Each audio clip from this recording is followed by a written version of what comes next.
Welcome back to The Gist. Recently, we've been examining the writings of John Kabat Zinn on the power of our senses and how they keep us grounded in the present moment.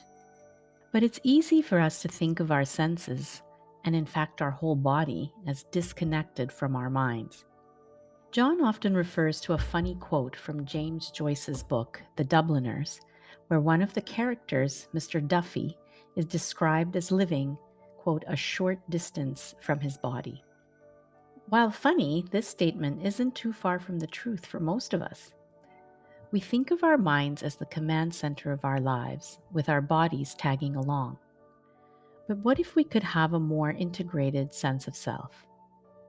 Psychiatrist and author Judd Brewer uses this notion of an integrated self in his own practice.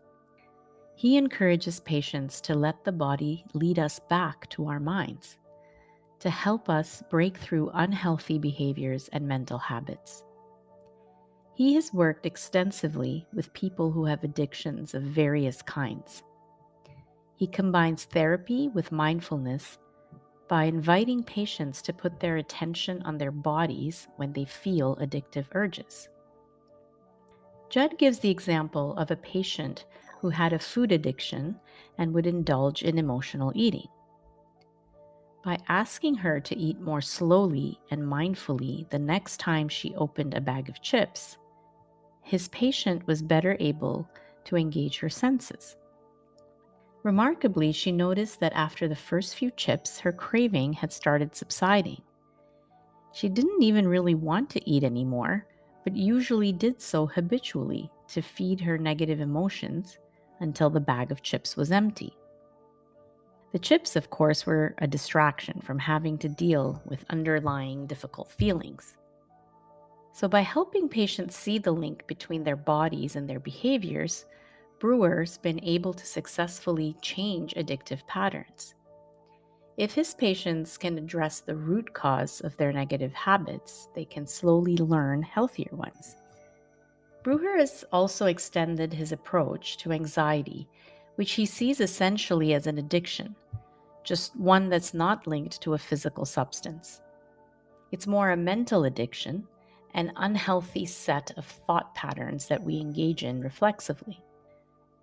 Judd once again invites his patients to pay attention to what is happening in their bodies. Where in the body do they feel the anxiety most acutely? Perhaps as tightness in the chest, or a knot in the stomach, or a racing heartbeat. By addressing these physical symptoms, patients can begin to slow down their anxious thoughts and create some emotional distance from them. With this distance comes a sense of awareness, which allows patients to apply some critical thinking and make a connection between what triggered their anxiety and what behavior ensued. Once this understanding has been established, they can work constructively with Brewer to choose a different response the next time, what he calls the BBO, the bigger, better option. By approaching their anxiety with curiosity and kindness, patients realize that they can get through the discomfort of an anxious feeling and make it through to the other side.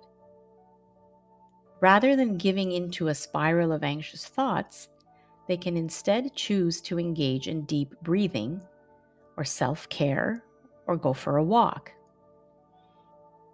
Over time, the BBO starts to become their new habitual response to old triggers, and hopefully their overall level of anxiety subsides. If you want to learn more about Judd Brewer's work and his methods, you can pick up one of his books, including The Craving Mind on Addiction and Unwinding Anxiety.